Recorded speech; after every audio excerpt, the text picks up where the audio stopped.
I did a video on Ghost the other day, which ironically, I knew I was going to bring it up on the show today, and I couldn't find one at 7-Eleven. I was running my flavor, so I have a Monster. So if anybody from Ghost is watching this, I apologize. I think they're such an amazing business. I think they'll do 200 million this year. For people to know, supplement business. Started out doing like protein powders, and now have exploded with energy drinks. They're like in every, they're in all the gas stations and supermarkets and stuff.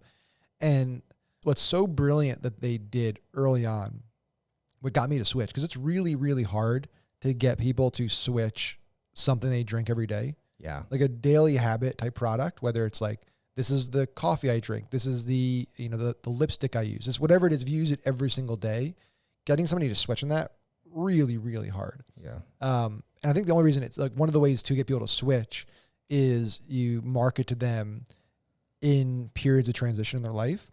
So people are much more likely to make dramatic changes in like the products they use when they're going through other changes. So like moving out of their house, like selling their house, getting married, having a kid, graduating college, like those major life events, people make other changes because they're in flux.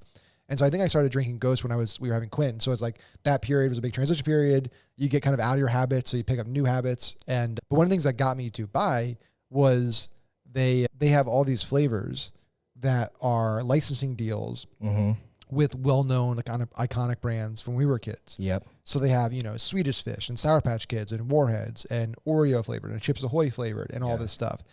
And I think it was like such a brilliant move, and they've continued to build on it more and more and more. Yeah. Because it's like, if you're a new brand or a new product, right, you're able to piggyback on that authority. One, so you go down the store or you're just on their website and you see these iconic logos and stuff on the site. It's like trust, credibility. Like they're obviously not just these big iconic brands, not just going to give their brand to anybody to put on a package, right? So they obviously pass some tests. Flavors is like when you try a new energy drink, it's like they all sound great. They all have great names and flavor sounds and stuff. Like 9 out of 10 tastes disgusting. Yes.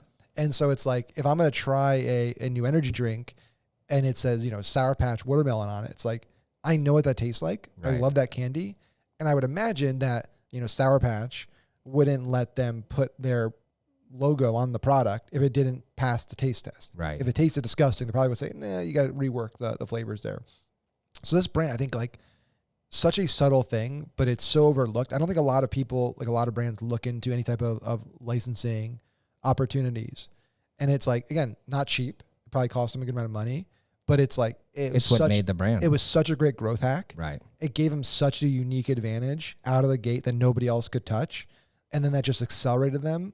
And they're able to leverage that growth to get other licensing deals with bigger brands and just continue this. Plus, I mean, that's one thing. They did a lot of other things right. I think like their packaging is amazing. They have like textured feel in their packaging. It's tactile. A lot of other things. They do limited edition drops. They documented their entire journey from day one. They did like a vlog series on the founding of the company. So you felt this relationship with the founders behind it. Yeah. So they've done so many amazing things, but it's like that licensing structure they did early on, like genius, and gave them this huge competitive advantage over everybody. Yeah. And it's a lot of people are trying to copy it, but they only do like one or two because Ghost has the market share for that. Exactly.